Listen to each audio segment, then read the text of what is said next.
Debate വിത്ത് സ്മൃതി പരുത്തിക്കാട്. ഭേദഗതി ചെയ്ത വഖഫ് നിയമത്തിന് കേന്ദ്രം നൽകിയ പുതിയ പേര് ഉമ്മീദ് എന്നാണ്. ഉമ്മീദ് എന്നാൽ ഉറുദുവിൽ പ്രത്യാശ എന്നാണ് അർത്ഥം. Unified efficiency and development act എന്നതിന്റെ ചുരുക്കത്തിന് വലിയ അർത്ഥമൊക്കെ കൽപ്പിക്കുമ്പോൾ ഈ നിയമം ആരുടെ പ്രത്യാശയുടെ പ്രതിഫലനമാണ് എന്നത് വ്യക്തമായി കഴിഞ്ഞതാണ്. രാജ്യത്തെ മുസ്ലിങ്ങളുടെ ഉന്നമനത്തിനു വേണ്ടിയെന്ന വാദത്തിൽ ഭൂരിപക്ഷ ബലത്തിൽ അടിച്ചേൽപ്പിച്ച നിയമം വിശദീകരിക്കാൻ പാർലമെന്റിന്റെ ഇരു സഭകളിലും BJPക്ക് ഒറ്റ മുസ്ലിം MP ഇല്ല എന്നത് തന്നെ ആ പ്രത്യാശയുടെ പതിരി വിളിച്ചോതുന്നതാണ്. വിശ്വാസത്തോടെ ദാനം നൽകാൻ മറ്റേതു മതത്തിലുണ്ട് 5 വർഷത്തെ വിശ്വാസത്തിന്റെ തെളിവ് ഹാജരാക്കണമെന്ന നിയമം. വഖഫ് ബോർഡിലല്ലാതെ മറ്റേത് മതവിശ്വാസ സംവിധാനങ്ങളിലുണ്ട് അന്യമതസ്ഥരുടെ സാന്നിധ്യം. ഇനി ഉമീദ് പരമോന്നത കോടതിയിലാണ്.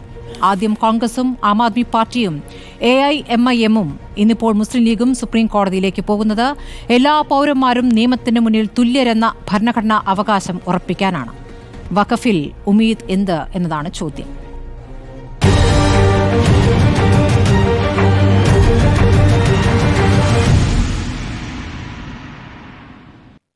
അഡ്വക്കേറ്റ് KS അരുൺകുമാർ CPM-ൽ നിന്നും, PK നവാസ് മുസ്ലിം ലീഗിൽ നിന്നും, K സോമൻ BJP-യിൽ നിന്നും, ഷൈജു ആന്റണി അൽമായ മുന്നേറ്റം, ഇത്രയും പേരാണ് ചർച്ചയിൽ പങ്കെടുക്കുന്നത്. ആദ്യം ഞാൻ ലീഗ് പ്രതിനിധിയിലേക്ക് പോകുന്നു. PK നവാസ്, ഇന്നിപ്പോൾ ലീഗും സുപ്രീം കോടതിയെ സമീപിച്ചിരിക്കുകയാണ്. രാജ്യത്ത് നടപ്പായി കഴിഞ്ഞിരിക്കുന്ന ഒരു നിയമം, അതിന്മേൽ സുപ്രീം കോടതിയിൽ നിന്നും എന്ത് ഇടപെടൽ ഉണ്ടാകുമെന്നാണ് പ്രതീക്ഷിക്കുന്നത്? ഇപ്പോൾ കപിൽ സിബലൊക്കെയാണ് വാദിക്കാനെത്തുന്നത്. പ്രധാനപ്പെട്ട അഭിഭാഷകരെ കൊണ്ട് സമസ്തയും വാദിക്കാൻ എത്തുന്നുണ്ട്. പക്ഷേ എത്രത്തോളം ഉമ്മീദ് നിങ്ങൾക്കുണ്ട് ഈ വിഷയത്തിൽ? തീർച്ചയായും സ്മൃതി, നമ്മൾ നേരത്തെ തന്നെ ചർച്ചയിൽ പലതവണ ഉന്നയിച്ചൊരു കാര്യമാണ്. രാജ്യത്ത് പൗരത്വം ചോദ്യം ചെയ്തുകൊണ്ട് ഒരു നിലപാട്, അതിനെതിരെ നിയമം പാസ്സാക്കിക്കൊണ്ട് ഇതുപോലെ തന്നെ ഇതിനേക്കാൾ ഭൂരിപക്ഷത്തിൽ BJP ഗവൺമെൻറ് മുന്നോട്ട് പോയിരുന്നു. ആ സമയത്ത് മുസ്ലിം ലീഗ് എടുത്ത ഒരു നിലപാടെന്ന് പറയുന്നത് ഞങ്ങളിതിനെ രാജ്യത്തിന് നീതിപീഠത്തിന് മുമ്പിൽ ചോദ്യം ചെയ്യപ്പെടും എന്നതാണ്. അങ്ങനെ ഞങ്ങളെടുത്ത നിലപാടിൻ്റെ ഭാഗമായാണ് കഴിഞ്ഞ 4-5 വർഷക്കാലമായി അതുമായി ബന്ധപ്പെട്ട നിയമവ്യവഹാരങ്ങൾക്ക് ആ നിയമം വിധേയമായിക്കൊണ്ടിരിക്കുന്നു എന്നത്. സമാനമായ രൂപത്തിൽ ഞങ്ങൾ തുടക്കം മുതലേ പറയുന്നുണ്ട്, ഞങ്ങൾ മാത്രമല്ല, ഇന്ത്യ മുന്നണിയിലെ രാജ്യത്തെ ജനാധിപത്യ രാഷ്ട്രീയ പാർട്ടികളൊക്കെ പറയുന്ന ഒരു കാര്യമുണ്ട്. ഈ ബില്ലെന്ന് പറയുന്നത് അത് ആൻറ്റി കോൺസ്റ്റിറ്റ്യൂഷണൽ ആണ്, ഇത് ആൻറ്റി ഫെഡറലിസമാണ്, ഇത് ആൻറ്റി ഡെമോക്രാറ്റിക് ആണ്. ഇത്ര തന്നെ ഈ 3 കാരണങ്ങളാൽ തന്നെ ഇത് രാജ്യത്തെ നീതിന്യായ കോടതിക്ക് മുമ്പിൽ ഞങ്ങൾക്ക് പിടിച്ചു കെട്ടാൻ കഴിയും എന്നതാണ് ഞങ്ങൾ വിശ്വസിക്കുന്നത്. ഞങ്ങളെപ്പോലെ തന്നെ മറ്റു രാഷ്ട്രീയ പാർട്ടികളും പോയിട്ടുണ്ട്. പക്ഷേ ഞങ്ങൾ ഞങ്ങളുടെ രാഷ്ട്രീയ ഉത്തരവാദിത്വം നിർവഹിക്കുന്നു. അതുമായി ബന്ധപ്പെട്ടുകൊണ്ട് ഞങ്ങൾ ഇന്ന് ബഹുമാനപ്പെട്ട PK കുഞ്ഞാലിക്കുട്ടി സാഹിബിൻ്റെ നേതൃത്വത്തിൽ, മുസ്ലിം ലീഗിൻ്റെ പാർലമെൻറ്റ് അംഗങ്ങളുടെ നേതൃത്വത്തിൽ ഞങ്ങൾ പുതിയ മൂവ്മെൻറ്റ് നടത്തുന്നു.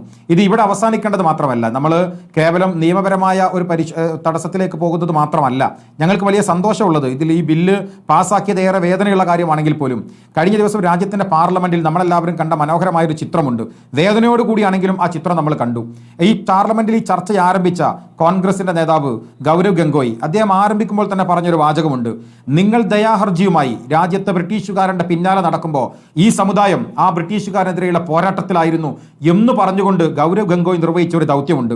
അതിന് തൊട്ടുപിറകിൽ KC വേണുഗോപാൽ, അദ്ദേഹം പാർലമെന്റിന്റെ പുറത്തൊരു സംസാരത്തിൽ പറഞ്ഞു, 35 തവണ ശബരിമല സന്ദർശിക്കുകയും എല്ലാ മാസം 1-ാം തീയതി ഗുരുവായൂരിൽ പോവുകയും ചെയ്യുന്ന ഞാൻ ഒരു ഹിന്ദു വിശ്വാസിയാണ്. ഞാൻ ഈ രാജ്യത്തെ മുസ്ലിങ്ങൾക്കെതിരാണ് ഈ ബില്ല് എന്നതുകൊണ്ട് അതിശക്തമായി ഞങ്ങൾ ഇതിനെ എതിർക്കുന്നു. ഇത് ജനാധിപത്യ വിരുദ്ധമാണ്, ഇത് രാജ്യത്തെ ന്യൂനപക്ഷ വിരുദ്ധമാണ് എന്ന് പറഞ്ഞു. അതുമാത്രമല്ല, പഞ്ചാബിൽ നിന്നുള്ള അമരീന്ദർ സിംഗ്, അദ്ദേഹത്തിൻ്റെ പ്രസംഗവും ഏറ്റവും മനോഹരമായ ജനാധിപത്യ വിശ്വാസികൾ വലിയ പ്രതീക്ഷ നൽകുന്നതായിരുന്നു. അദ്ദേഹം പറഞ്ഞ വാചകമുണ്ട്: ഞാനൊരു സിഖ് മതക്കാരനാണ്, ഇത് ഈ വഖഫ് എന്ന് പറയുന്ന മുസ്ലിം വിശ്വാസവുമായി ബന്ധപ്പെട്ടതാണ്, പക്ഷേ നാളെ ന്യൂനപക്ഷമായ ഞങ്ങളുടെ മതത്തിലേക്കും അത് കടന്നു വന്നേക്കാം എന്ന് പറഞ്ഞുകൊണ്ടാണ് അമരീന്ദർ സിംഗ് തൻ്റെ പ്രസംഗം അവസാനിപ്പിച്ചത്.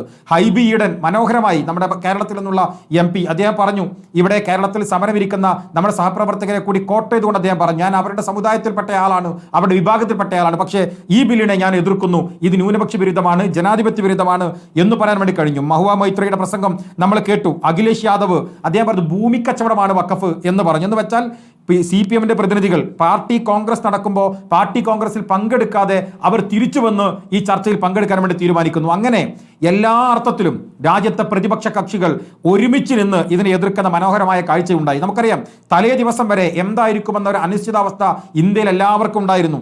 അവിടെയാണ് ശ്രീമാൻ രാഹുൽ ഗാന്ധിയുടെ നേതൃത്വത്തിൽ ഇന്ത്യ മുന്നണിയുടെ വിശാലമായ ഒരു യോഗം വിളിച്ച് എല്ലാവരെയും ഒരുമിച്ച് നിർത്താൻ രാഹുലിന്റെ നേതൃത്വത്തിൽ ഈ രാജ്യത്ത് ഇന്ത്യ മുന്നണിക്ക് സാധ്യമായി. രാവിലെ കോൺഗ്രസിനകത്തുള്ള MP-മാരെ മുഴുവൻ വിളിച്ച് ആര് സംസാരിക്കണം, ഞാൻ കോൺഗ്രസിന്റെ ആ പാറ്റേൺ പോലും മനോഹരമായ സൗന്ദര്യമുള്ളൊരു പാറ്റേൺ ആണ്. അവരിൽ നിന്ന് സംസാരിച്ച ആളുകൾ നമുക്കറിയാം, വിവിധ മതവിഭാഗത്തിൽപ്പെട്ട ആളുകൾ, അവർ കൈകാര്യം ചെയ്ത രീതികൾ, അങ്ങനെ എല്ലാ അർത്ഥത്തിലും ഇന്ത്യൻ ജനാധിപത്യത്തിന് പ്രതീക്ഷ നൽകുന്ന രൂപത്തിലേക്ക് ഇന്ത്യയുടെ പാർലമെന്റിലെ പ്രതിപക്ഷം ഒരുമിച്ചിരുന്ന് ഒരു മുന്നേറ്റം നടത്തിയത്. നമ്പറിനെതിരെ 232 കൊണ്ടു നിർത്തി. അത് നമുക്കറിയാലോ, ഈ രാജ്യത്ത് പാർലമെന്റിനകത്ത് ബില്ല് കൊണ്ടുവരുന്നത് 24 മണിക്കൂർ മുമ്പാണല്ലോ ഈ ബില്ല് വരുന്നുവെന്ന് പ്രിയങ്ക ഈ പറയുന്ന പ്രതിപക്ഷ MP-മാർക്കുള്ള നോട്ടീസ് കിട്ടുന്നത്, MP-മാർ അറിയുന്നത്. സ്വാഭാവികമായി പ്രിയങ്ക ഗാന്ധി നാട്ടിലുണ്ടായിരുന്നില്ല. അങ്ങനെ ചില ചർച്ചകൾ, ചില സൈബർ ഹാൻഡിലുകൾ കൊണ്ടുവരുന്നുണ്ട്. രാഹുൽ ഗാന്ധി മിണ്ടിയില്ല, പ്രിയങ്ക ഗാന്ധി ചർച്ചയിൽ പങ്കെടുത്തില്ല. ഞാൻ ചോദിക്കട്ടെ, ജനാധിപത്യ മനസ്സുകൾ ഒരുമിച്ചാണ് ഈ കാര്യത്തിൽ നിന്നിട്ടുള്ളത്. അവിടെ പ്രിയങ്ക ഗാന്ധി ഉണ്ടായോ അല്ലെങ്കിൽ രാഹുൽ ഗാന്ധി സംസാരിച്ചോ എന്നുള്ളതല്ല, കോൺഗ്രസ് എന്ന് പറയുന്ന ഒരു പാർട്ടി എടുത്തൊരു നിലപാടുണ്ട്. ആ നിലപാട് യഥാർത്ഥത്തിൽ വഖഫ് ബില്ലിലെ ഒരു ഉമ്മീദ് തന്നെയാണ്, അതൊരു പ്രതീക്ഷ തന്നെയാണ്. 288-നെതിരെ 232-നെ ഒരുമിച്ച് നിർത്താൻ കോൺഗ്രസ് ഉൾപ്പെടെ ഇന്ത്യ മുന്നിൽ എല്ലാവരും കൂടി എടുത്ത ഒരു ശ്രമം, രാജ്യസഭയിൽ 128-നെതിരെ 95-നെ ഒരുമിച്ച് നിർത്താൻ ഉണ്ടായിട്ടുള്ള ഒരു വലിയ ശ്രമം, അതൊരു ഉമ്മീദാണ്, അതൊരു പ്രതീക്ഷയാണ്. നമ്മൾ ഓർക്കേണ്ടത് 28 അംഗങ്ങളുടെ വ്യത്യാസമാണ് ഈ ബില്ലുമായി ബന്ധപ്പെട്ട് ലോകസഭയിൽ ഉണ്ടായത്. 16-17 അംഗങ്ങളുടെ വ്യത്യാസമാണ് രാജ്യസഭയിൽ ഉണ്ടായത്. എന്ന് വെച്ചാൽ കഴിഞ്ഞ കാലങ്ങളിൽ പൗരത്വ ഭേദഗതി ബില്ല് പാസ്സാക്കപ്പെടുമ്പോൾ എത്രമേൽ ഭീകരമായ ഭൂരിപക്ഷത്തിലാണ് ഈ BJP അതിനെ കൊണ്ടുപോയിരുന്നത്. അതിൽ നിന്ന് വിപരീതമായ ഒരു സാഹചര്യം ഉണ്ടായി. ഇനി NDA മുന്നണിയിലെ നിലവിലെ സ്ഥിതി എന്താണ് നമ്മൾ ഓരോന്ന് പരിശോധിക്കണ്ടേ. JDU-ൽ പൊട്ടിത്തെറി നടക്കുന്നു. ഇന്നും വയർ പുറത്തുവിട്ട വാർത്ത പ്രകാരം JDU-ൽ ഒരു മുതിർന്ന നേതാവ് ഇന്ന് രാജിവെച്ചു. TDP-യിൽ വലിയ പ്രതിഷേധം നടക്കുന്നു. എന്തിനേറെ JSP-യിൽ അടക്കം പ്രതിഷേധം ഉണ്ടാകുന്നു എന്ന രൂപത്തിലേക്ക് വാർത്തകൾ പുറത്തു വരികയാണ്. എന്ന് വെച്ചാൽ ഒരു ഭാഗത്ത് ജനാധിപത്യ ചേരി ഈ വഖഫ് ബില്ലിന്റെ പേരിൽ ഒരുമിച്ച് നിൽക്കുകയും അത് വളരെ സ്ഥായിയായ ഒരുമിച്ച് നിന്നുകൊണ്ട് ഒരു പോരാട്ടം നയിക്കാൻ തയ്യാറാവുകയും ചെയ്യുമ്പോൾ NDA മുന്നണിക്കകത്ത് JDU-ലും TDP-യും ഒക്കെ വ്യത്യസ്തമായ പൊട്ടിത്തെറികൾ ഉണ്ടാവുകയും JSP ഉൾപ്പെടെ വിഭിന്ന അഭിപ്രായം അതിനകത്ത് ഉണ്ടാവുകയും പ്രതിസന്ധി നേരിടുകയും ചെയ്യുന്ന ഒരു ഘട്ടത്തിലേക്ക് എത്തിവരുന്നു എന്നത് യഥാർത്ഥത്തിൽ വലിയ പ്രതീക്ഷയാണ്. ഇത് ഒരു പക്ഷേ BJP-ക്കെതിരെയുള്ള മുന്നണിയുടെ ഇന്ത്യ മുന്നണിയുടെ ഒരു വലിയ മുന്നേറ്റത്തിന്റെ തുടക്കമായി. BJPക്ക് ഇനി എത്ര കാലം ഇങ്ങനെ മുന്നോട്ട് പോകാൻ കഴിയും എന്ന ഒരു വലിയ ചോദ്യം ഉന്നയിക്കുന്ന രൂപത്തിലേക്കുള്ള ഒരു കാര്യം കൂടി, വർഷം പൂർത്തീകരിക്കാൻ കഴിയുമോ എന്ന ചോദ്യം പോലും ഉന്നയിക്കാൻ കഴിയുന്ന രൂപത്തിലേക്ക് പ്രതിപക്ഷത്തിന്റെ ഐക്യവും ഭരണപക്ഷത്തിന്റെ ഛിദ്രതയും കാണാൻ ഇതിലൂടെ സാധ്യമായി എന്നതാണ് ഇതിൽ ഏറ്റവും വലിയ ഉമ്മീദ് എന്ന് തന്നെയാണ് ഞങ്ങളുടെ പക്ഷം. ശ്രീ കെ സോമൻ, ഇപ്പോൾ ഭരണഘടനാ വിരുദ്ധമായ ഒരു നിയമത്തിനെതിരെ സുപ്രീം കോടതിയെ സമീപിച്ചിരിക്കുകയാണ് പ്രതിപക്ഷം. ഓരോ പാർട്ടികളും വ്യത്യസ്ത ദിവസങ്ങളിൽ ഇപ്പോൾ ഹർജിയുമായി എത്തിയിരിക്കുന്നു. ഇപ്പോൾ ഏറ്റവും ഒടുവിൽ അറിയുന്നത് അത് DMK-യും സുപ്രീം കോടതിയിലേക്ക് എന്നുള്ള വാർത്തയാണ്. ഇന്നാണ് മുസ്ലിം ലീഗ് പോയത്, നേരത്തെ സമസ്തയും പോയിട്ടുണ്ട്. അതിനു മുൻപ് പോയ പാർട്ടികൾ നമുക്കറിയാം, ആദ്യം കോൺഗ്രസ് ആണ് പോയിട്ടുള്ളതെന്ന്. അപ്പോൾ സുപ്രീം കോടതിയിൽ നിന്നും ഈ പറയുന്ന നീതി ലഭിക്കുമെന്നുള്ള പ്രതീക്ഷയിലാണ് നിങ്ങൾ.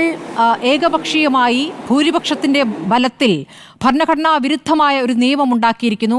എന്നിട്ടതിന് ഉമ്മീദ് എന്നൊരു പേരും കൊടുത്തിരിക്കുന്നു, പ്രത്യാശ. അതായത് രാജ്യത്തെ മുസ്ലിം ന്യൂനപക്ഷത്തിന്റെ ഉന്നമനത്തിന് വേണ്ടി എന്ന് അവകാശപ്പെട്ടുകൊണ്ട് ഒരു നിയമം കൊണ്ടുവരുന്നത് യഥാർത്ഥത്തിൽ മുസ്ലിം വിരുദ്ധമാണ് എന്ന കാര്യങ്ങളാണ് ഇവർ സുപ്രീം കോടതിയിൽ ചൂണ്ടിക്കാണിക്കുന്നത്. ശ്രീ കെ സോമൻ, മറുപടി.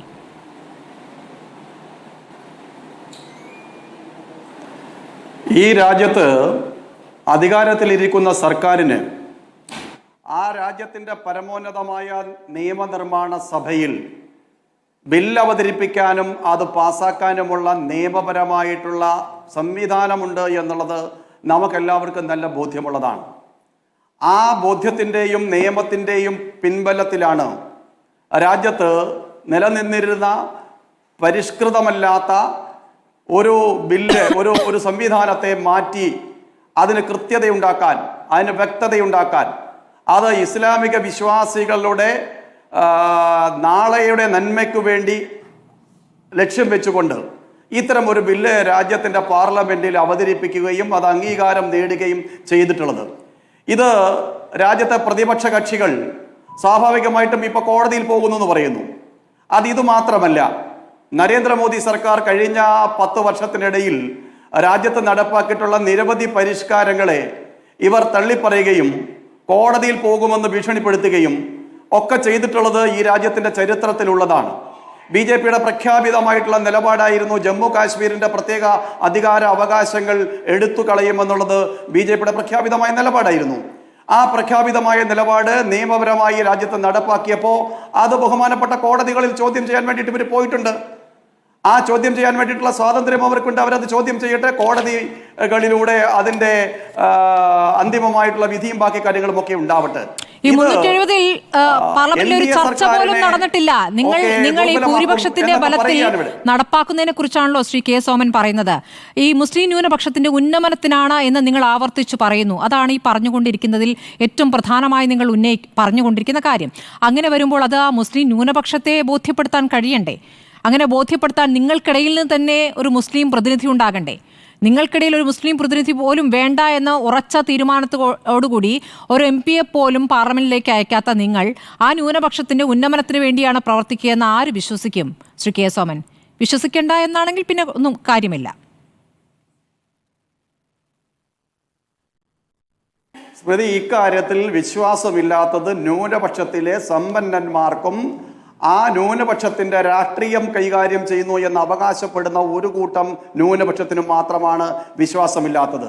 എന്റെ ചോദ്യം, വഖഫിന്റെ കോടാനുകോടി ഭൂമി, അതിലൂടെ കിട്ടേണ്ട വരുമാനം, യഥാർത്ഥത്തിൽ കിട്ടേണ്ട വരുമാനം, ആ വരുമാനം ഉപയോഗിച്ച് മുസ്ലിം സമൂഹത്തിലെ സാധാരണക്കാരന് സഹായം ചെയ്തുകൊണ്ട് അവന്റെ ജീവിത നിലവാരം ഉയർത്തിക്കൊണ്ടുവരാൻ വേണ്ടിയിട്ടുള്ള പരിശ്രമങ്ങൾക്ക് വേണ്ടത്ര മുന്നോക്കം കിട്ടുന്നില്ല എന്ന് കണ്ടെത്തിയത് ഈ രാജ്യത്ത് BJP അല്ലല്ലോ, കോൺഗ്രസിന്റെ കാലത്ത് നിയമിക്കപ്പെട്ടുള്ള സച്ചാർ കമ്മീഷനല്ലേ കണ്ടെത്തിയിട്ടുള്ളത്. സച്ചാർ കമ്മീഷനിലെ നിങ്ങൾക്ക് ഇഷ്ടപ്പെട്ട ഒരു വരി മാത്രം എടുത്തു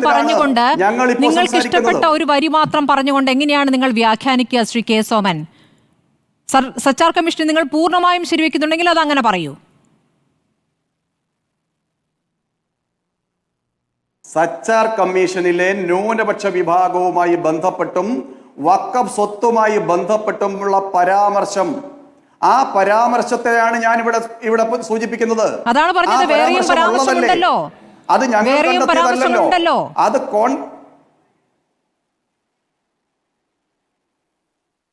അല്ല, ബഹുമാനപ്പെട്ട സ്മൃതി, ഒരു വാചകം പൂർത്തിയാക്കാൻ അങ്ങനെ അനുവദിക്കില്ല എങ്കിൽ അതിലുള്ള ഒരു പരിഭവം എനിക്ക് ആദ്യമേ സൂചിപ്പിക്കാനുണ്ട്. അങ്ങനെ ഒരു വാചകം പൂർത്തിയാക്കാൻ വേണ്ടിയിട്ട് അനുവദിക്കണം. ചോദ്യങ്ങളാവാം, ഞാൻ ഉത്തരങ്ങളും പറയാം. സച്ചാർ കമ്മീഷന്റെ കണ്ടെത്തലുകൾ ഇല്ല എന്ന് സ്ഥാപിക്കാൻ വേണ്ടിയിട്ടാണോ ശ്രമിക്കുന്നത്?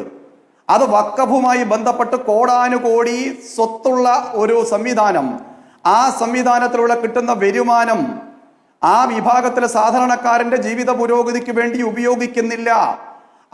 ഒരു കൂട്ടം ആളുകൾ സമ്പന്നന്മാർ കൈയടക്കി വെച്ചിരിക്കുന്നു എന്നുള്ളതൊരു യാഥാർത്ഥ്യമല്ലേ? ആ യാഥാർത്ഥ്യത്തെ അഭിസംബോധന ചെയ്യണ്ടേ നമ്മൾ? ആ യാഥാർത്ഥ്യം എന്തിനു മറച്ചു വെക്കണം? അതുകൊണ്ടാണ് ഇവിടുത്തെ ഇസ്ലാമിക വിശ്വാസികൾക്ക്, സാധാരണക്കാർക്ക് ഈ നിയമത്തെ സംബന്ധിച്ച് നല്ല ബോധ്യമുണ്ട്. ഈ നിയമത്തിന്റെ പരിഷ്കാരത്തെ സംബന്ധിച്ച് നല്ല പ്രത്യാശയുണ്ട്, നല്ല പ്രതീക്ഷയുണ്ട്. ആ പ്രത്യാശയില്ലാത്തവർ ഞാൻ മുമ്പേ സൂചിപ്പിച്ചവരാണ്. നരേന്ദ്രമോദി സർക്കാർ കൊണ്ടുവന്ന എല്ലാ നിയമ വഖഫ് ചെയ്യാൻ 5 വർഷത്തോളം താൻ മുസ്ലിം വിശ്വാസിയാണ് എന്ന് ബോധിപ്പിക്കണം എന്നാണല്ലോ ഇപ്പോൾ പുതിയ ചട്ടം. മറ്റേത് മതത്തിലുണ്ട്. അതായത് ദാനം ചെയ്യാൻ ഞാൻ തീരുമാനിക്കുകയാണ്, ഏത് മതത്തിലായാലും ഞാനൊരു വിശ്വാസിയാണെങ്കിൽ ദാനം ചെയ്യാൻ തീരുമാനിക്കുകയാണെങ്കിൽ അത് നിങ്ങളെ ബോധ്യപ്പെടുത്തണം. ഞാൻ 5 വർഷമായി വിശ്വാസത്തിലാണെന്ന് ബോധ്യപ്പെടുത്തണം. മറ്റേത് മതത്തിലുണ്ട്.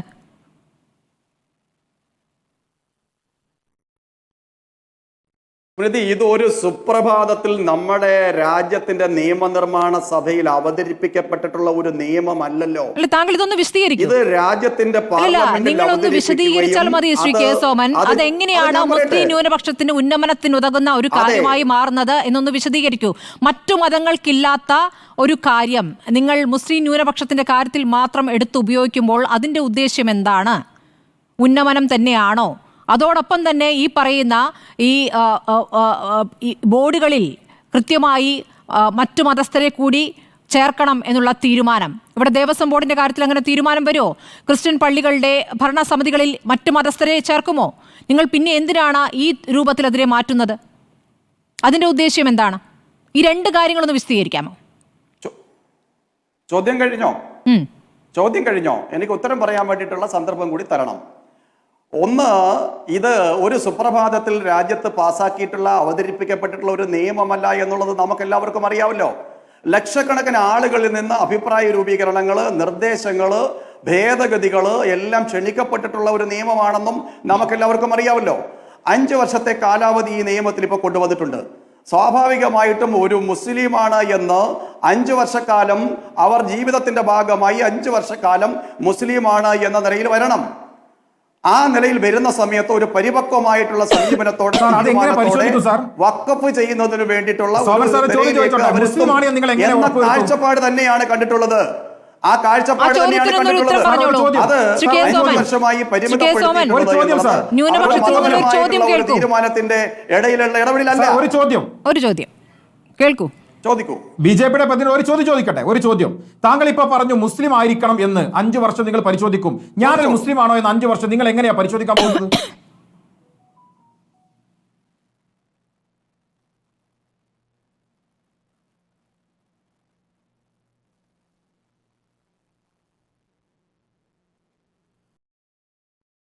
പറയൂ ശ്രീ കെ സോമൻ. 5 വർഷക്കാലമായി ഒരു ഇസ്ലാമിക ജീവിത രീതി പിന്തുടരുന്ന ഒരാളാണ് എന്ന് ഈ സമൂഹത്തിനും ബന്ധപ്പെട്ട സംവിധാനങ്ങൾക്കും ബോധ്യപ്പെടുന്നതിന് വേണ്ടിയിട്ട് എന്ത് മാർഗമാണുള്ളത് എന്ന അങ്ങയുടെ ഇസ്ലാമിക സമൂഹത്തിന് എനിക്ക് തോന്നുന്നത്. അല്ല, അദ്ദേഹം ഒന്ന് വിശദീകരിക്കട്ടെ. അദ്ദേഹം പറയാണ്, പറഞ്ഞു തുടങ്ങിയാണ്. എങ്ങനെ ബോധ്യപ്പെടണം? നവാസ് കേൾക്കൂ, അദ്ദേഹം പറയട്ടെ. ശരി. ഞങ്ങൾ നവാസ്, ബഹുമാനായ ശ്രീ നവാസെ, അങ്ങ് ഞങ്ങൾ കണ്ടിട്ടുള്ളത് 5 നേരം നിസ്കരിക്കുന്ന ഇസ്ലാമിക വിശ്വാസികളായിട്ടുള്ള ഒരു ജീവിത രീതി അനുഷ്ഠിക്കുന്ന ഒരു സംവിധാനത്തിന്റെ ഭാഗമായി പിന്തുടരുന്ന ഒരാൾ 5 വർഷക്കാലമായി ആ ജീവിത രീതി പിന്തുടരുമ്പോൾ അയാൾക്ക് ഉത്തമമായ ബോധ്യത്തിൽ വഖഫ് ചെയ്യാൻ സാധിക്കുന്ന ഒരു ജീവിത സാഹചര്യവും ഒരു മാനസികാവസ്ഥയും കൈവരിക്കാൻ കഴിയും. ഈ 5 വർഷത്തെ ജീവിത സാഹചര്യം ആര് പരിശോധിക്കും? അതാണ് ചോദ്യം. ഈ 5 നേരത്തെ നിസ്കാരം എണ്ണാൻ ആരാണ് പോകുന്നത്?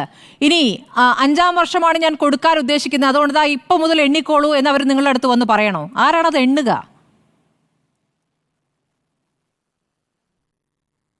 ഈ രാജ്യത്ത് വഖഫ് ചെയ്തിട്ടുള്ള സ്വത്തുക്കളെ സംബന്ധിച്ച് പിൽക്കാലത്ത് തർക്കമുണ്ടായിട്ടില്ലേ? അതിനെ സംബന്ധിച്ച് അവകാശവാദം പിന്നീട് ഉന്നയിച്ചിട്ടില്ലേ?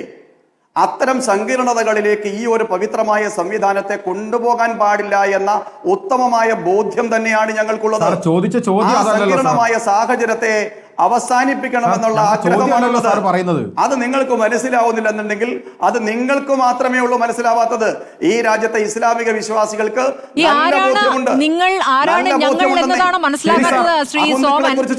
ഇവിടെ ജനങ്ങളോട് അഭിപ്രായം ചോദിച്ചതിന് ശേഷമാണ് ഓരോ തീരുമാനങ്ങൾ എടുത്തെന്ന് പറയുന്നു. ഇത് ഏതാണ് ജനങ്ങൾ? ആരാണ് നിങ്ങൾക്ക് അഭിപ്രായം തരുന്നത്? എത്ര പേരുടെ അഭിപ്രായം എടുത്തു? അതിൽ എത്ര ന്യൂനപക്ഷത്തിന്റെ അഭിപ്രായം എടുത്തു? മുസ്ലിം ന്യൂനപക്ഷത്തിൽ നിന്നും എത്ര അഭിപ്രായം വന്നു? എന്തെങ്കിലും കണക്കുണ്ടോ?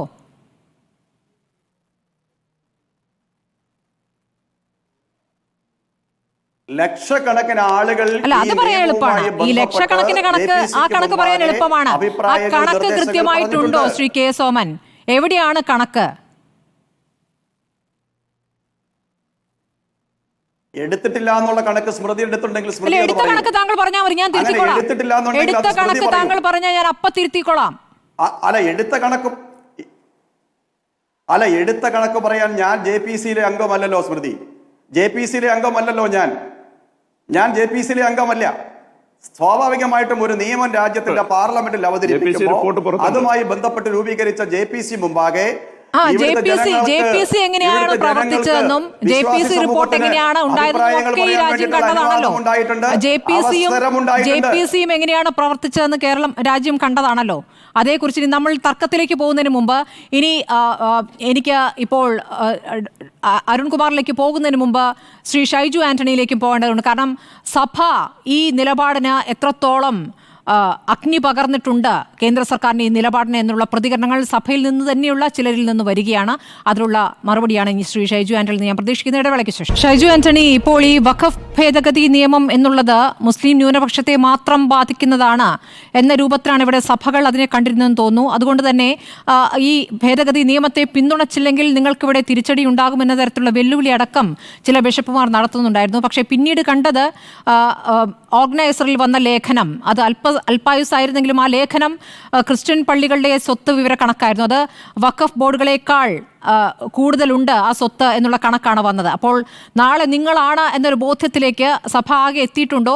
ഇതിൽ ഈ വിവാദത്തിൽ BJPക്ക് പിന്തുണ നൽകുന്ന സമീപനം സഭകൾ എടുത്തതിനെ സഭയിൽ നിന്ന് തന്നെ പലരും വിമർശിക്കുന്നു. ഇപ്പോൾ പോൾ തേലക്കാട് അച്ഛനൊക്കെ ആ രൂപത്തിൽ പ്രതികരിച്ചു കഴിഞ്ഞു. ഒന്ന് സ്മൃതി, പോൾ തേലക്കാട്ടച്ചൻ മാത്രമല്ല, ചില ബിഷപ്പുമാരും വേണ്ടി വന്നാൽ നമ്മൾ രാഷ്ട്രീയ പാർട്ടി ഉണ്ടാക്കേണ്ടി വരും, സഭ ഒരു രാഷ്ട്രീയ പാർട്ടി ഉണ്ടാക്കേണ്ടി വരുമെന്ന് ചില ബിഷപ്പുമാർ പറയുകയും മറ്റൊരു ബിഷപ്പ് അങ്ങനെ ചെയ്യുന്നത് ശരിയല്ല എന്ന് പറയുകയൊക്കെ ചെയ്യുന്നത് നമ്മൾ ഈ കാലഘട്ടത്തിൽ കേട്ടു. ഇതിന്റെ ഏറ്റവും പ്രധാനപ്പെട്ട പ്രശ്നം എന്താണ്? വളരെ സിമ്പിളായിട്ട് ഇപ്പോൾ ഇവിടെ ഈ BJPയുടെ പ്രതിനിധി ഈ K. സോമൻ അവതരിപ്പിച്ച ഒരു രീതിയുണ്ട്. അത് പറഞ്ഞത് മുസ്ലിം വിഭാഗത്തിലെ പാവപ്പെട്ട മനുഷ്യരെ പുനരുദ്ധരിക്കാനാണ് ഈ ബില്ല് കൊണ്ടുവരുന്നതെന്നാണ്. ഈ ബില്ല് എത്രയോ കാലങ്ങൾക്ക് മുമ്പ് ഉണ്ടായതാണ്. എത്രയോ അമെൻമെന്റുകൾ ഇതിനു മുമ്പ് കഴിഞ്ഞു. അപ്പോഴൊന്നും ഇത്രയും വലിയ വിവാദമായിട്ടില്ല. ഈ അമെൻമെന്റ് മാത്രമാണ് ഇത്ര വലിയൊരു വിവാദമായത്. അത് പാവപ്പെട്ടവരെ പുനരുദ്ധരിക്കാനാണ് എന്ന് പറഞ്ഞു. ഈ ബില്ലിലെ ഏത് ക്ലോസിലാണ് പാവപ്പെട്ട മനുഷ്യർക്ക് ഈ സമ്പത്ത്, വഖഫിന്റെ സമ്പത്ത് ഇന്നിന്ന പോലെ കൊടുക്കണം എന്ന് പറഞ്ഞിട്ടുള്ളതെന്നൊന്ന് പറയാമോ? നിങ്ങൾ ആ ബില്ല് പൂർണ്ണമായിട്ട് വായിച്ചു നോക്കുക. ബില്ലിൽ പൂർണ്ണമായ അവ്യക്തതയാണ്. ഒരിടത്തും ആർക്കും ഒരു പരിഹാരവുമില്ല. ചോദിക്കുന്ന ചോദ്യങ്ങൾക്ക് കൃത്യമായൊരു ഉത്തരം പറയാനില്ല. സ്മൃതി തന്നെ നേരത്തെ ചോദിച്ചതുപോലെ, ഞാൻ ഇന്നൊരു ക്രിസ്ത്യാനിയാണ്, 5 കൊല്ലം കഴിയുമ്പോൾ ഞാൻ കുറെ കൂടി ബെറ്റർ ക്രിസ്ത്യാനിയാകും. അല്ലെങ്കിൽ ഞാൻ ഇന്നൊരു മുസ്ലിമാണ്, 5 കൊല്ലം കഴിയുമ്പോൾ ഞാൻ കുറെ കൂടി ഒരു ബെറ്റർ മുസ്ലിമാകും എങ്ങനെ ഇവർ സർട്ടിഫൈ ചെയ്യും? ആര് സർട്ടിഫൈ ചെയ്യുമെന്ന് ചോദിച്ചാൽ ഇവർക്ക് ഉത്തരമില്ല. ഇവർ മുസ്ലിങ്ങളെ പുനരുദ്ധരിക്കാനാണ് ഈ ബില്ല് കൊണ്ടുവന്നതെന്ന് പറയുമ്പോൾ നിങ്ങൾ ആലോചിച്ച് നോക്കണം. ഈ ബില്ല് വരുന്നതിന് മുമ്പ് അമുസ്ലിങ്ങൾക്ക് അവരുടെ സ്വത്ത് വഖഫ് ചെയ്യാമായിരുന്നു. അമുസ്ലിങ്ങൾക്ക് ചെയ്യാമായിരുന്നു. വഖഫ് നിയമം ഉണ്ടായപ്പോൾ അമുസ്ലിങ്ങൾക്ക് ഈ അവരുടെ സ്വന്തം സ്വത്ത് വഖഫ് ചെയ്യാമായിരുന്നു. ഇപ്പൊ അമുസ്ലിങ്ങൾക്ക് ചെയ്യാൻ പറ്റില്ല. ഒരു മുസ്ലിമിന് പോലും ചെയ്യാൻ പറ്റില്ല. മുസ്ലിം 5 കൊല്ലം സർട്ടിഫൈ ചെയ്താലേ ചെയ്യാൻ പറ്റുള്ളൂ. അപ്പൊ അതായത് ഇതിനകത്ത് വഖഫിന്റെ സ്വത്തുക്കൾ കർട്ടൈൽ ചെയ്യുക എന്നുള്ളതാണ് ഇവരുടെ പ്രധാനമായ ലക്ഷ്യമെന്നുള്ള കാര്യം വ്യക്തമാണ്. അടുത്തത് ഇവർ പറഞ്ഞത് മുനമ്പം വിഷയത്തിൽ ഒരു പരിഹാരം ഉണ്ടാക്കുമെന്നാണ്. നിങ്ങൾ ആലോചിച്ച് നോക്കണം. മുനമ്പം വിഷയത്തിൽ പരിഹാരമെന്നല്ല, JPCയുടെ റിപ്പോർട്ട് ഇപ്പൊ പുറത്തുണ്ടല്ലോ. ഏകദേശം 1000-ഓളം പേജുണ്ട്, 986-ഓളം പേജുണ്ട്. ആ പേജിനകത്ത് ഇന്ത്യയിലെ വിവിധ വിഷയങ്ങളെ കുറിച്ച് പരാമർശിക്കുന്നുണ്ട്. വിവിധ വിഷയങ്ങൾ, ഏറ്റവും പറഞ്ഞത് ഇപ്പൊ ഏൻഷ്യൻ പ്രോപ്പർട്ടീസ് പ്രൊട്ടക്ട് ചെയ്യുന്ന ആക്ടിനെ കുറിച്ച്, അതിനകത്ത് ഏൻഷ്യൻ പ്രോപ്പർട്ടീസുമായി ബന്ധപ്പെട്ട തർക്കങ്ങളെ കുറിച്ച്, വിവിധ സുന്നി ഷിയ തർക്കങ്ങളെ കുറിച്ച്, അങ്ങനെ പല കാര്യങ്ങളും പറയുന്നുണ്ട്. നിരവധി വിഷയങ്ങൾ പറയുന്നുണ്ട്. അതിനകത്ത് ഒരിടത്ത് പോലും മുനമ്പം എന്നൊരു പേരില്ല. എന്താണ് മുനമ്പം വിഷയം പരാമർശിക്കാത്തത്?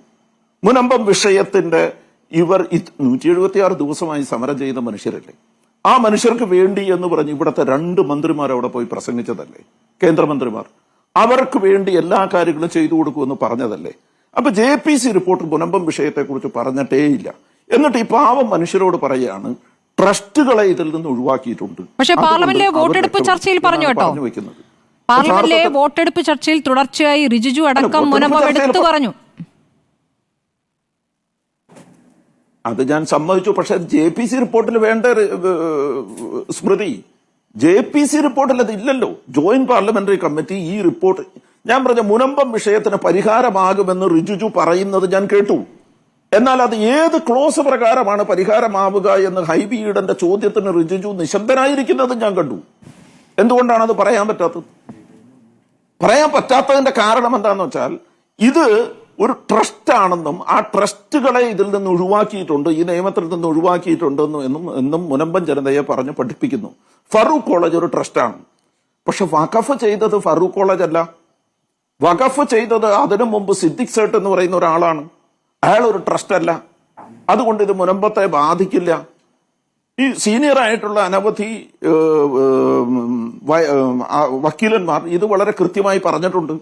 അപ്പൊ അതുകൊണ്ട് ഇത് ബാധിക്കില്ല. ഇതിങ്ങനെ ഒരു പ്രശ്നം അവിടെ നിലനിൽക്കെ യഥാർത്ഥത്തിൽ ഇവരുടെ ലക്ഷ്യം എന്താണ് എന്ന് വ്യക്തമാക്കുന്നതായിരുന്നു തൊട്ടടുത്ത ദിവസം ഓർഗനൈസറിൽ വന്ന വാർത്ത. വളരെ സിമ്പിളായ ഒരു ചോദ്യമുണ്ട്. ഓർഗനൈസർ എന്തിനാണ് കത്തോലിക്ക സഭയുടെ സ്വത്തുക്കളുടെ കണക്കെടുക്കുന്നത്? അവരെന്തിന് കണക്കെടുക്കണം? അവർക്ക് ഈ കണക്ക് കൊണ്ട് എന്ത് ചെയ്യാനാണ്? അവരാരാണ് കണക്കെടുക്കാൻ? അവർക്ക് ഇന്ത്യയിലുള്ള വിവിധ സഭകളുടെ ഒരു സഭയല്ല, കത്തോലിക്ക സഭ എന്ന് പറഞ്ഞ ഒരു അംബർലയുടെ കീഴിൽ വിവിധ സഭകളുണ്ട്. ആ സഭകളുടെ കീഴിൽ വിവിധ കോൺഗ്രിഗേഷനുകളുണ്ട്, ഇടവകകളുണ്ട്, ട്രസ്റ്റുകളുണ്ട്, ഡയസിസ് ഉണ്ട്, രൂപതകളുണ്ട്, അവർക്ക് സ്വത്തുക്കളുണ്ട്. ഇതെല്ലാം വേർതിരിച്ചെടുത്തിരിക്കുന്നു. എന്തിന് ഇവർ കണക്കെടുക്കണം? അപ്പൊ അവർ കണക്കെടുത്തപ്പോൾ അവർക്ക് കൃത്യമായൊരു ഉദ്ദേശമുണ്ട്. സ്മൃതി, ഞാൻ പറയാം, നാളുകൾക്ക് മുമ്പ്, വർഷങ്ങൾക്ക് മുമ്പ് ഈ കണക്കെടുപ്പ് ഇവർ കേരളത്തിൽ ആരംഭിച്ചിരുന്നു. ഞാനുമായി പലരും ബന്ധപ്പെട്ടിരുന്നു, BJP നേതാക്കൾ തന്നെ. അവർ കണക്കെടുത്തിരുന്നു. അവർ എന്നോട് ചർച്ച് ബില്ലിനെ പിന്തുണയ്ക്കണമെന്ന് ആവശ്യപ്പെട്ടു. ഞങ്ങളുടെ വിഷയം അതല്ല.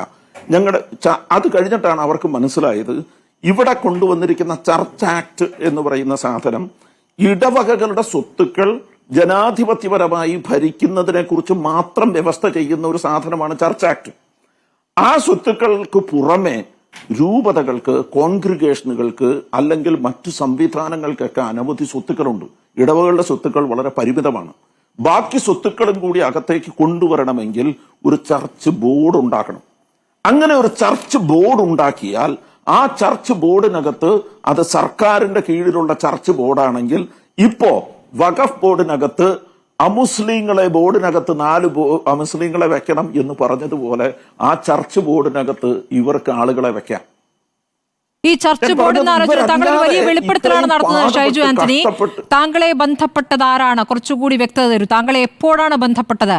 വർഷങ്ങൾക്ക് മുമ്പാണോ അതോ കുറച്ചു കാലം മുൻപാണോ? എന്താണ് ആലോചന? അടുത്ത ആലോചന എന്നതിന്റെ സൂചനകളാണത്. അപ്പോൾ താങ്കളെ മാത്രമായിരിക്കില്ലല്ലോ സ്വാഭാവികമായും ബന്ധപ്പെട്ടിട്ടുണ്ടാവുക. ഞാൻ വളരെ കൃത്യമായി പറയാം. സുരേഷ് ഗോപി ഞാനുമായി സംസാരിച്ചിട്ടുണ്ട് ഈ വിഷയം. ഇനിയും ഞാൻ വളരെ വ്യക്തമായിട്ട് പറയാം. സുരേഷ് ഗോപി ഇവിടെ ചർച്ച് ആക്ടിന് വേണ്ടി നടക്കുന്ന വിവിധ ഗ്രൂപ്പുകളുമായി സംസാരിച്ചിട്ടുണ്ട്. സുരേഷ് ഗോപി ഞാൻ മനസ്സിലാക്കുന്നതനുസരിച്ച് ജസ്റ്റിസ് JB കോശി കമ്മീഷനെ പോയി കണ്ടിട്ടുണ്ട്. ഈ ചർച്ച് ആക്ട് എത്ര പെട്ടെന്ന് നടത്താക്കാൻ പറ്റും, എന്താണ് അതിന്റെ ഇംപ്ലിക്കേഷൻസ് എന്തൊക്കെയാണ്, അതിന്റെ കോംപ്ലിക്കേഷൻസ് എന്തൊക്കെയാണെന്ന് പഠിക്കാൻ വേണ്ടി അവരെത്ര നാൾ മുമ്പ് ഇത് പഠിച്ചു തുടങ്ങിയിരിക്കുന്നു. അവർ വളരെ വ്യക്തമാണെന്നേ. അവർ കൃത്യമായി അവർക്ക് വ്യക്തമായ ഒരു സമയത്ത് ഇത് ഇംപ്ലിമെന്റ് ചെയ്യും എന്ന് തന്നെയാണ് എൻ്റെ വിശ്വാസം. എനിക്ക് ഈ കാര്യത്തിനകത്ത് ഒരു സംശയമില്ല. കാരണം ഞാൻ അദ്ദേഹമായിട്ട് സംസാരിച്ചാണ്. ഒരു വട്ടമല്ല, പലവട്ടം സംസാരിച്ചാണ്. അപ്പൊ അദ്ദേഹം എന്നോട് ഇതിനകത്ത് ഇങ്ങനെ ഒരു കാര്യം ഉണ്ടാവും. അപ്പോൾ സ്വർണ്ണക്കിരീടം സമ്മാനിച്ച് മുട്ടിലിഴഞ്ഞ് പ്രാർത്ഥിച്ച് നേന്ത്രക്കുല വച്ചതൊക്കെ ഇതിനാണ് അല്ലേ? അങ്ങനെയാണെന്ന് വിശ്വസിക്കേണ്ടി വരും. കാരണം എന്താ വെച്ചാൽ അദ്ദേഹം എന്നോട് വളരെ വ്യക്തമായിട്ട് പറഞ്ഞതാണ് ഇതിനകത്ത് ഈ യൂണിഫോം സിവിൽ കോഡുമായി ബന്ധപ്പെട്ട രീതിയിൽ ചർച്ചിനെ കൂടി കൺട്രോൾ ചെയ്യുന്ന ഒരു നിയമം കേന്ദ്ര സർക്കാർ കൊണ്ടുവരും. അതിനുവേണ്ടി പലരും നമ്മൾ പഠനങ്ങൾ നടത്തുന്നുണ്ട് എന്ന് അദ്ദേഹം എന്നോട് വ്യക്തമായിട്ട് പറഞ്ഞതാണ്. അപ്പൊ അതിന്റെ പുറത്ത് ഞങ്ങൾ അതിന്റെ വിവിധ കാര്യങ്ങൾ സംസാരിച്ചതാണ്. അപ്പൊ ആ സംസാരിച്ച സമയത്തൊക്കെ ഞങ്ങൾ പറഞ്ഞത് ഞങ്ങളുടെ പ്രശ്നം അതൊന്നുമല്ല, ഞങ്ങളുടെ പ്രശ്നം മറ്റൊന്നാണ്. പക്ഷേ സഭയുടെ സ്വത്തുക്കൾ ഇത്തരത്തിൽ കൈകാര്യം ചെയ്യുന്നതിനെ ഞങ്ങൾക്ക് പിന്തുണയ്ക്കാനാവില്ല. കാരണം അത് ഞങ്ങളുടെ കൂടി വേർപ്പിന്റെ ഭാഗമാണ്. ഞങ്ങൾക്ക് ഈ സഭയിലെ പുഴുക്കുത്തുകളുമായിട്ട് പലതരത്തിലുള്ള വിയോജിപ്പുകൾ ഉണ്ടാകാം. പക്ഷെ സഭയുടെ സ്വത്തുക്കൾ ഇതേപോലെ സർക്കാരിന്റെ പ്രതിനിധികളോ ബാക്കി ആരെങ്കിലോ കൊണ്ടുവന്ന് പൂർണ്ണമായി നിയന്ത്രിക്കുന്നതിനെ ഞങ്ങൾ അനുകൂലിക്കുന്നില്ല. അപ്പൊ അതുകൊണ്ട് അത് വളരെ പ്രധാനപ്പെട്ട ഒരു വെളിപ്പെടുത്തലാണ് നടത്തിയത്. ശ്രീ സോമൻ, ഈ ഘട്ടത്തിൽ അതിനൊരു പ്രതികരണം നൽകണം. അടുത്തത് ക്രിസ്തുമത വിശ്വാസികളാണ് എന്നതിന്റെ കൃത്യമായ ഒരു സൂചനയാണ് ഇപ്പോൾ അദ്ദേഹം പറഞ്ഞത്. അധികം മുൻപേ അല്ല സുരേഷ് ഗോപി തന്നെ ബന്ധപ്പെട്ടിരുന്നെന്നും ഈ കാര്യത്തിൽ ഒരു ബോർഡ് രൂപീകരിച്ച ശേഷം അതിൽ ക്രൈസ്തവരല്ലാത്തവരെ കൂടി ചേർത്തുകൊണ്ട് എന്താണോ വഖഫ് ബോർഡിന്റെ കാര്യത്തിൽ നിങ്ങൾ കൊണ്ടുവരുന്ന പരിഷ്കാരം, അത് ക്രിസ്ത്യൻ സഭകളുടെ കാര്യത്തിലും നിങ്ങൾ ആലോചിക്കുകയാണ്, അതാണ് നിങ്ങളുടെ അടുത്ത പടി എന്നതിന്റെ തെളിവാണ് അദ്ദേഹം മുന്നോട്ട് വയ്ക്കുന്നത്. താങ്കൾക്ക് നിഷേധിക്കാനാവുമോ? ഒരാളുടെ പേര് തന്നെ പറയുകയാണ്, ഇവിടെ കേന്ദ്ര സഹമന്ത്രിയുടെ പേര് തന്നെ പറയുകയാണ്. ഷൈജു ആന്റണിയുടെ ഉദ്ദേശം എന്താണെന്നതിനെ സംബന്ധിച്ച് എനിക്ക് അറിയില്ല. പക്ഷേ ഒരു കാര്യം ഞാൻ പറയാം. ഈ കേരളത്തിലൊരു പുതിയ സാഹചര്യം രാഷ്ട്രീയ രംഗത്ത് ഉരുത്തിരിഞ്ഞു വരുന്നത് ഷൈജു ആന്റണിയെ നൊമ്പരപ്പെടുത്തുന്നുണ്ടാവും, വല്ലാണ്ട് പൊള്ളിക്കുന്നുണ്ടാവും. നോക്കൂ, ഇവിടെ വഖഫ് ബില്ലുമായി ബന്ധപ്പെട്ട ക്രൈസ്തവ മതമേലധ്യക്ഷന്മാർ, ക്രൈസ്തവ സഭകൾ, ഇവിടുത്തെ MP-മാരോട്, ഇവിടുത്തെ അല്ല അങ്ങ് പറയുക, ഇടയ്ക്ക് ഇടപെടാതിരിക്കൂ, ഇവിടുത്തെ MP-മാരോട് ഈ ക്രൈസ്തവ സമൂഹത്തിന്റെ താല്പര്യത്തിനൊപ്പം നിൽക്കണമെന്ന് ആവശ്യപ്പെട്ടപ്പോ അരമന കയറി വോട്ട് ചോദിച്ച് ജയിച്ചു പോയവർ അവരതിനെ പരമപുച്ഛത്തോടെ തള്ളിക്കളഞ്ഞതിലുള്ള പ്രതിഷേധം ക്രൈസ്തവ വിശ്വാസി സമൂഹത്തിന്റെ ഇടയിലുണ്ട്. മുനമ്പത്തേക്ക് കേന്ദ്ര ന്യൂനപക്ഷകാര്യ മന്ത്രി അടുത്ത ദിവസം വരികയാണ്. കേരളത്തിൽ ഒരു പുതിയ രാഷ്ട്രീയ സാഹചര്യം ഉരുത്തിരിഞ്ഞു വരുമ്പോൾ അവിടെ ക്രൈസ്തവ സമൂഹത്തിന്റെ ഇടയിൽ ഉത്കണ്ഠയുണ്ടാക്കാൻ വേണ്ടിയിട്ടുള്ള ഒരു പരിശ്രമം നടത്തുകയാണ്. സ്മൃതി ഇവിടെ ഓർഗനൈസറിന്റെ ലേഖനത്തെ കുറിച്ച് പറയുകയാണ്. ഇവിടെ സമസ്ത ആയതിന്റെ മുഖപത്രം ഈ കാര്യം അഭിസംബോധന ചെയ്തിട്ടില്ലേ? അതുകൊണ്ട് സമസ്ത മുഖപത്രത്തിൽ വരുന്ന എടുത്തു കൊടുക്കുകയാണ് ഓർഗനൈസർ ചെയ്യാറ്. സമസ്ത മുഖപത്രത്തിന് അവരുടേതായ താല്പര്യമുണ്ട് എന്ന് നിങ്ങളും പറയുന്നതാണ്, അത് സത്യവുമാണ്. അവർക്ക് അവരുടെ താല്പര്യമുണ്ട്, അത് എടുത്തു കൊടുക്കുമോ ഓർഗനൈസർ? ഭയങ്കരമാണല്ലോ അങ്ങനെയാണെങ്കിൽ. അത് വിശ്വസിച്ചു കൊടുക്കുന്നവരാണ് ഓർഗനൈസർ? അത് എന്നു മുതലാണ് നിങ്ങൾക്കിടയിൽ ഒരു പാലം വന്നത്? അല്ല സ്മൃതി, ഭയങ്കര അല്ലെന്നേ. അല്ല സ്മൃതി, ഭയങ്കരമല്ലാത്തത് കൊണ്ടാണ് അത് പിൻവലിച്ചത്. ഓർഗനൈസറിന്റെ ഓർഗനൈസറിൽ എഴുതിയ ഒരു ലേഖനം അല്ല. എന്നാ പിന്നെ സ്മൃതി, ഞാൻ തുടക്കത്തിലേ പറഞ്ഞു, ചോദ്യത്തിന് ഉത്തരം പറയാൻ നിങ്ങൾ സമ്മതിക്കില്ല എങ്കിൽ പിന്നെ ഈ ചർച്ചയിൽ ഞാൻ നിശബ്ദനായി ഇരിക്കേണ്ടി വരുമെന്ന് ഞാൻ തുടക്കത്തിലെ സൂചിപ്പിച്ചതാണ്. നിങ്ങൾക്ക് ഓർഗനൈസറിലെ ലേഖനത്തിന്റെ പേരിൽ ക്രൈസ്തവ സമൂഹത്തെ വലിയ ഉത്കണ്ഠയിലും അവരെ വലിയ ഭീതിയുടെ നിഴലിലും നിർത്തേണ്ടത് കേരളത്തിന്റെ ഒരു രാഷ്ട്രീയ സാഹചര്യത്തിൽ BJP വിരുദ്ധത പ്രചരിപ്പിക്കേണ്ടത്, RSS വിരുദ്ധത പ്രചരിപ്പിക്കേണ്ടത് ചില മാധ്യമങ്ങളുടെയും ചില ഷൈജു ആന്റണി പറഞ്ഞതിനോട് പ്രതികരിക്കുന്നുണ്ടോ? അതിന് നിങ്ങൾ നിന്നുകൊടുക്കരുത്. ശ്രീ സോമൻ, ഷൈജു ആന്റണി ഇവിടെ പറയുന്നു കേന്ദ്ര സഹമന്ത്രി ഇങ്ങോട്ട് സംസാരിച്ചു, സുരേഷ് ഗോപി ഇങ്ങോട്ട് സംസാരിച്ചു, ഷൈജു ആന്റണി വിളിച്ചു സംസാരിച്ചു എന്നാണ് പറഞ്ഞിരിക്കുന്നത്.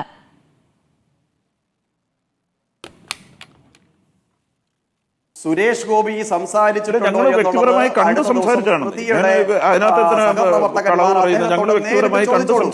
നേരിട്ട് ചോദിച്ചോളൂ. അദ്ദേഹത്തിൽ നിന്ന് അത് കേൾക്കുന്നത് വരെ എനിക്ക് ഈ ഷൈജു ആന്റണിയെ വിശ്വാസമില്ല എന്ന് തന്നെയാണ് എൻ്റെ നിലപാട്. എനിക്ക് ഷൈജു ആന്റണിയെ വിശ്വാസമില്ല, എനിക്ക് വിശ്വാസമുള്ളത് സുരേഷ് ഗോപിയാണ്. സുരേഷ് ഗോപിയോട് അടുത്ത ദിവസം, ഇന്ന് തന്നെയോ നാളെ തന്നെയോ സ്മൃതിയുടെ സഹപ്രവർത്തകന്മാർ ചോദിക്കട്ടെ. അദ്ദേഹം അഭിപ്രായം പറയുമ്പോൾ എനിക്ക് അക്കാര്യത്തിൽ വിശ്വാസം വരുന്നതായിരിക്കും. അതുകൊണ്ട് കണക്കെടുപ്പിന്റെയും ഒക്കെ പേര് പറഞ്ഞ് വെറുതെ നിങ്ങൾ ആരാണ് എന്ന് ചോദിക്കുന്ന ഒരു സഹമന്ത്രിയോട് ചോദിക്കാൻ പറ്റുമോ? ഇനി അദ്ദേഹം ഏതായാലും പുറത്ത് കടക്കെന്ന് പറഞ്ഞില്ലല്ലോ. പുറത്തു കടക്കൂ എന്ന് പറഞ്ഞപ്പോൾ അത് അന്ന് ചർച്ച ചെയ്തിട്ടുണ്ട്. ഞാൻ അരുൺകുമാറിലേക്ക് പോകാൻ ഒരുപാട് വൈകി. അരുൺകുമാർ ഇപ്പോൾ ഈ പറഞ്ഞ കാര്യങ്ങളൊക്കെ കണ്ടുകൊണ്ടിരിക്കുകയാണല്ലോ.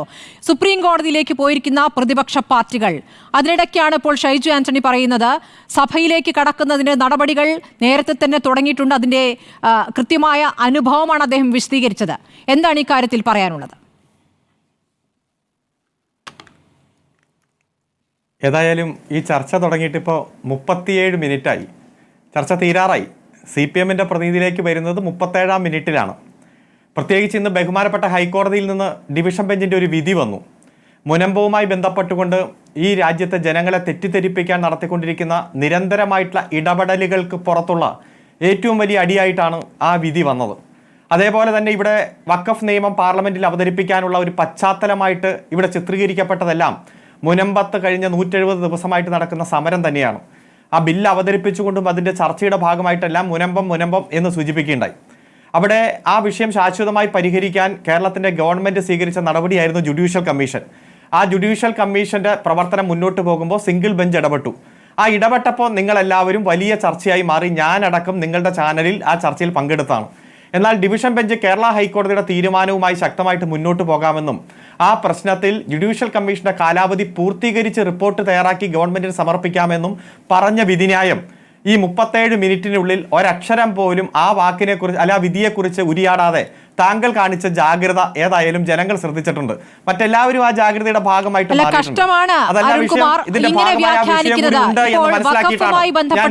എന്റെ ടൈറ്റിൽ പോലും അതായിരുന്നു. സുപ്രീം കോടതിയിലേക്ക് പോയതിനെ കുറിച്ചാണ്. അതിൽ മുനമ്പം മിണ്ടിക്കൂടാ എന്നില്ല.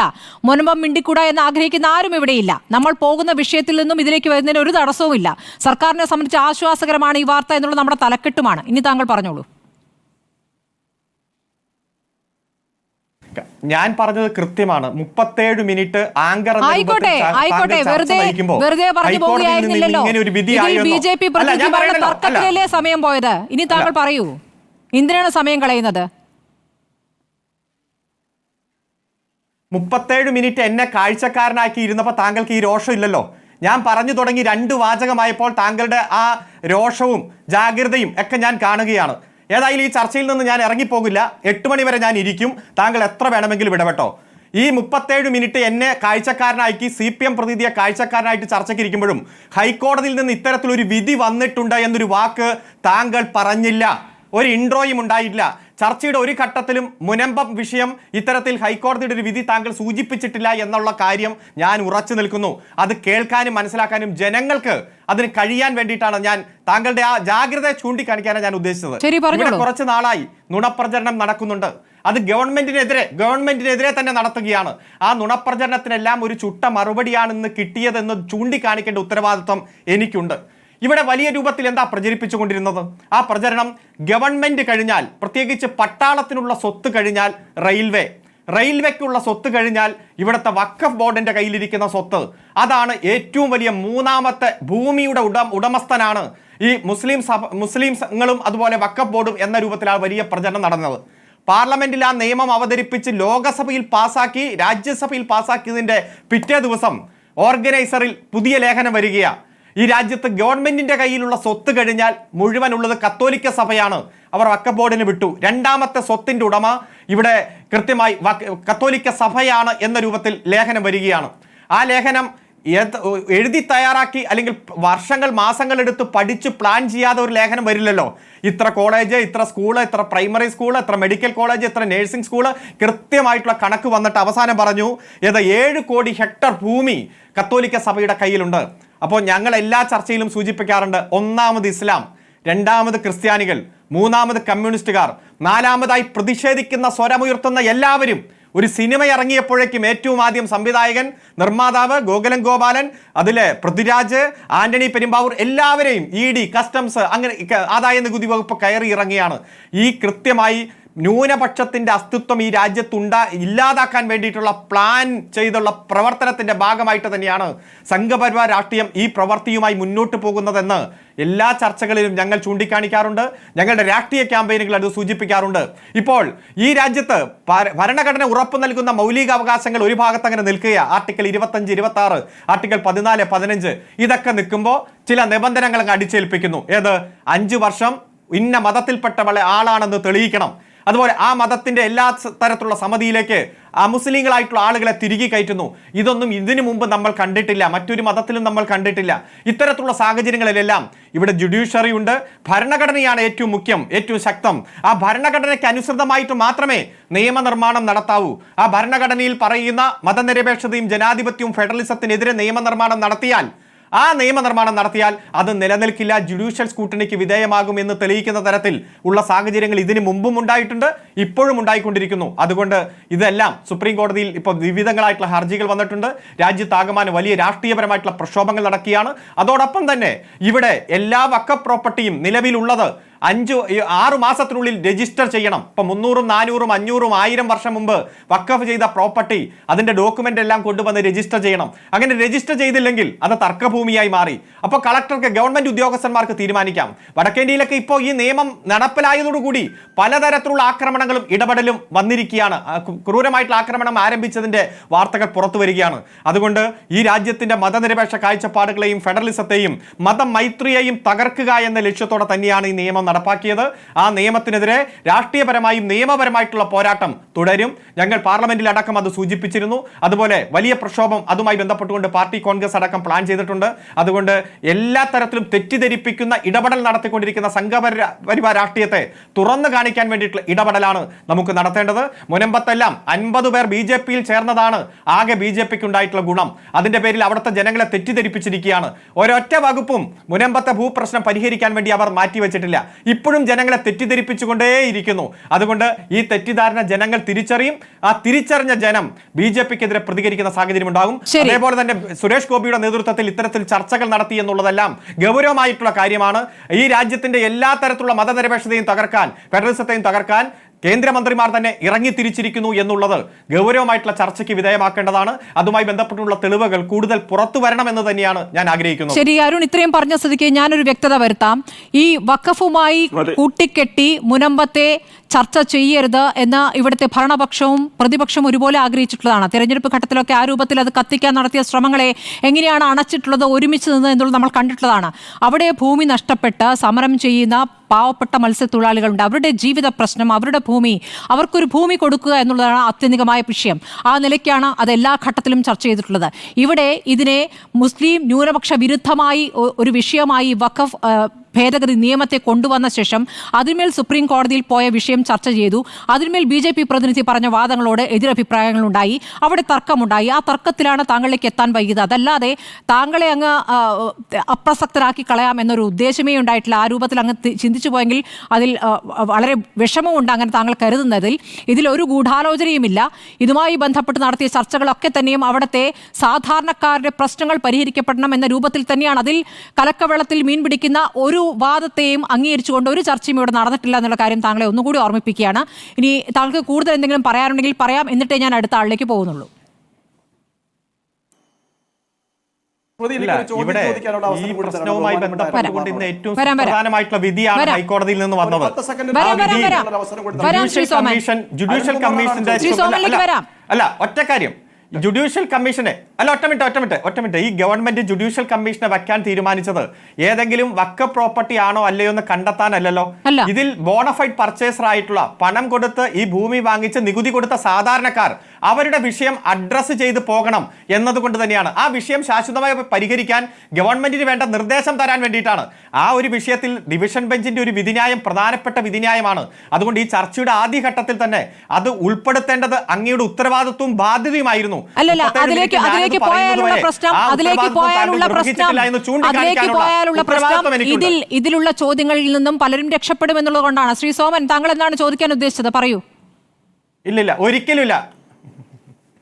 അല്ല, ബഹുമാനപ്പെട്ട വിശദീകരണം ഒരു 10 സെക്കൻഡ് സമയത്തോടുള്ള ചോദ്യം ഇന്ന് ബഹുമാനപ്പെട്ട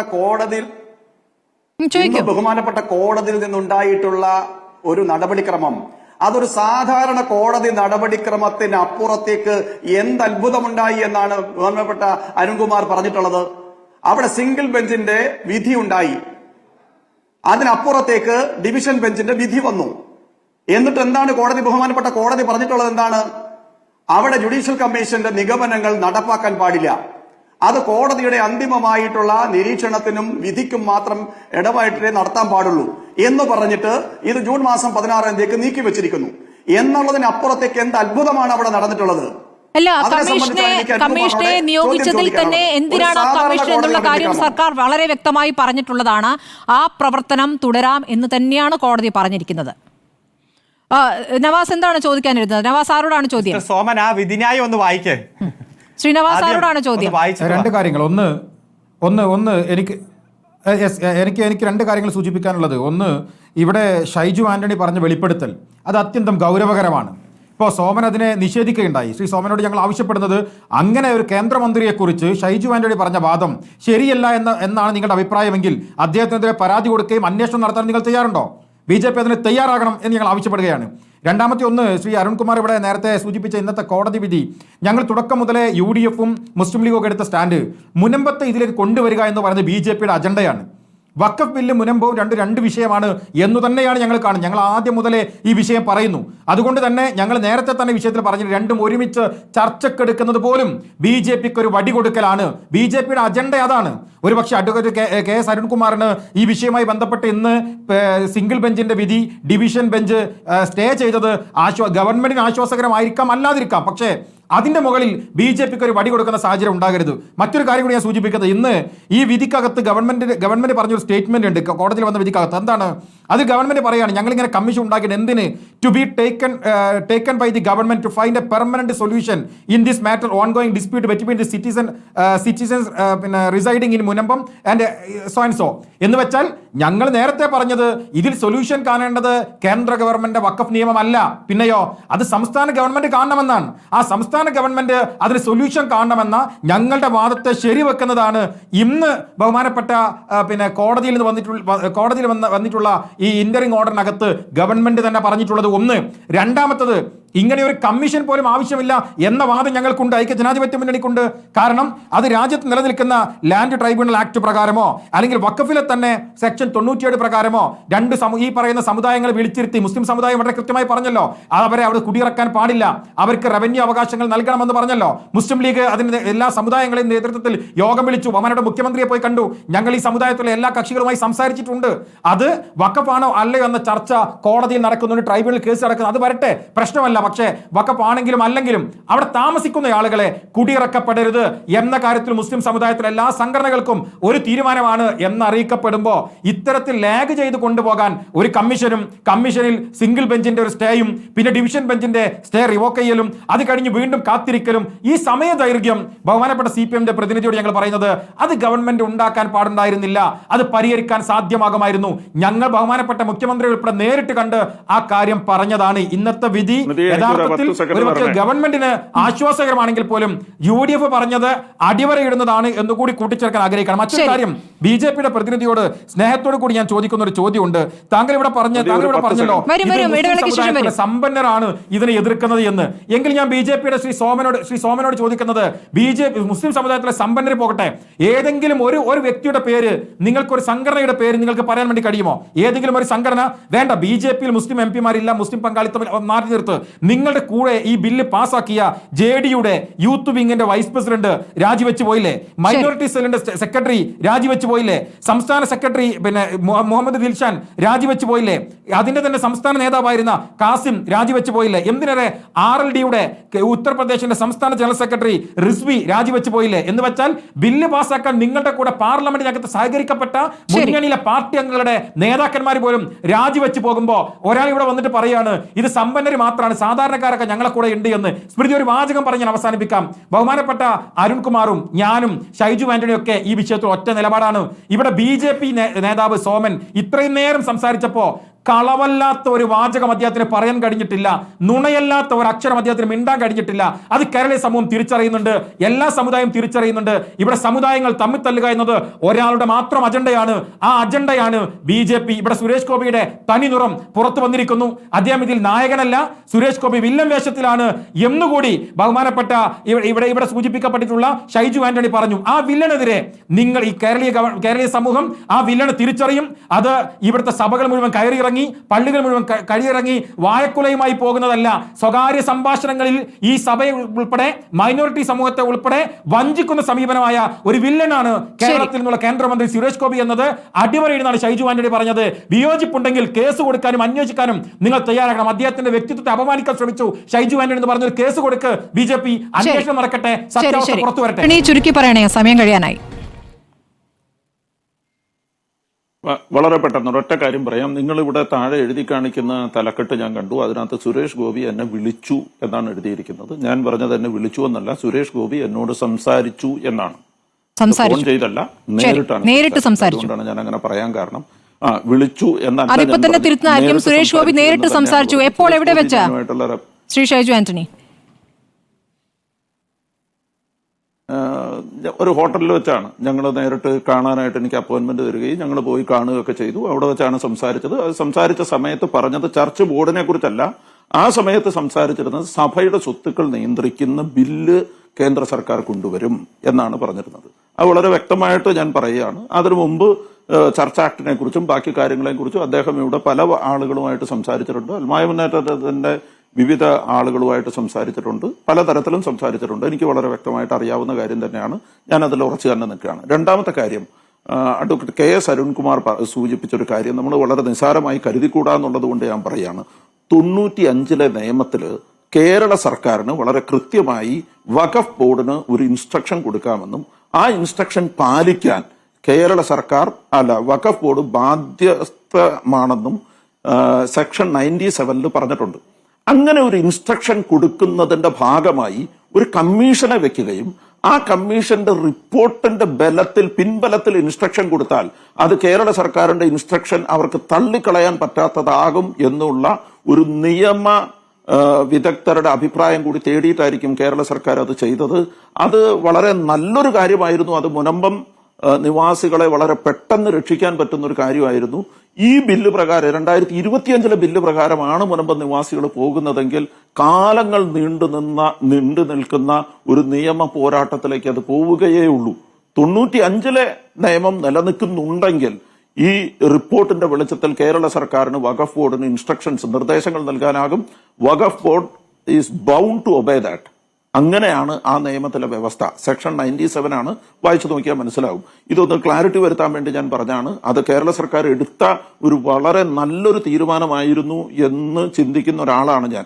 അതുകൊണ്ടാണ് ഞാൻ അങ്ങനെ പറയാൻ കാരണം. ഓക്കെ, ശരി. ശ്രീ സോമൻ, അവസാനമായി താങ്കൾക്ക് പറയാനുള്ളത്.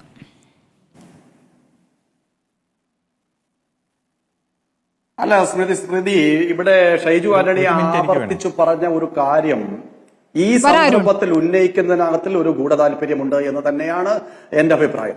ഒരു ഗൂഢോദ്ദേശമുണ്ട്. അത് തന്നെയാണ് ഞാൻ പറഞ്ഞത്. നിലവിലുള്ള ഒരു എന്താണ് ആ ഗൂഢോദ്ദേശം എന്ന് നിങ്ങൾക്ക് മനസ്സിലായില്ലേ? എന്താണ്? സഭാ അധ്യക്ഷന്മാർ ഇവിടെ പറയുകയാണ് ഈ എംപിമാർ ഈ ബില്ലിനെ അനുകൂലിക്കണമെന്ന്.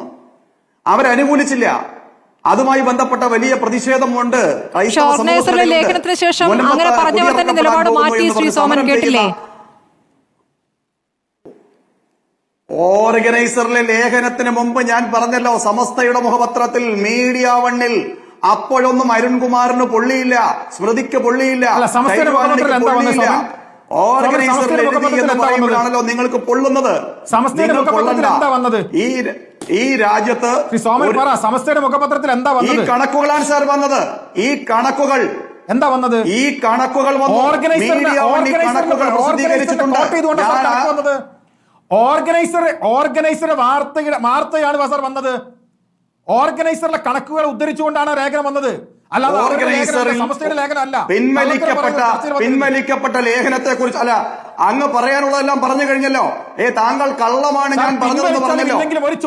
സ്വത്തുകൾ അതിന്റെ വരുമാനം കൊള്ളയടിച്ച് കൊഴുത്തു പോകുന്ന മുസ്ലിം സമൂഹത്തിലെ സമ്പന്നന്മാർ, ആ സമ്പന്നന്മാരോടൊപ്പമാണ് ആ സമ്പന്നന്മാരോടൊപ്പമാണ് ഈ സമ്പന്നന്മാരോടൊപ്പം നിന്നിട്ട് വിശ്വാസത്തിന്റെ മറ പിടിച്ചുകൊണ്ട് പുരോഹിതർക്ക് നേരെ നടന്ന ആക്രമണത്തിന് ശേഷം കൂടിയാണ് ഇവിടെ സഭകൾ പ്രതികരിച്ചത്.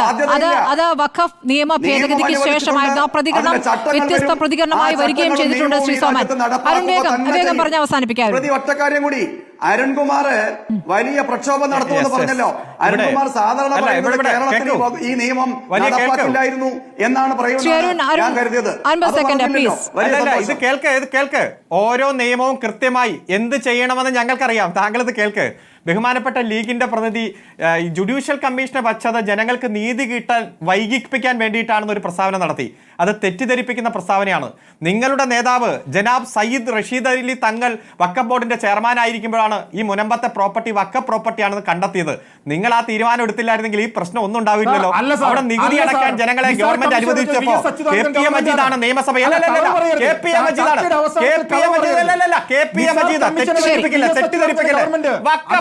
ചെയർമാൻ എടുത്ത തീരുമാനം.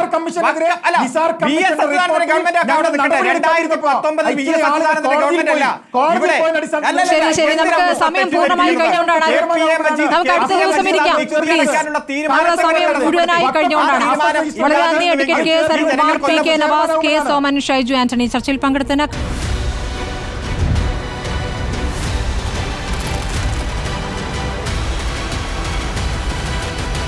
ഡിബേറ്റ് വിത്ത് സ്മൃതി പരുത്തിക്കാട്.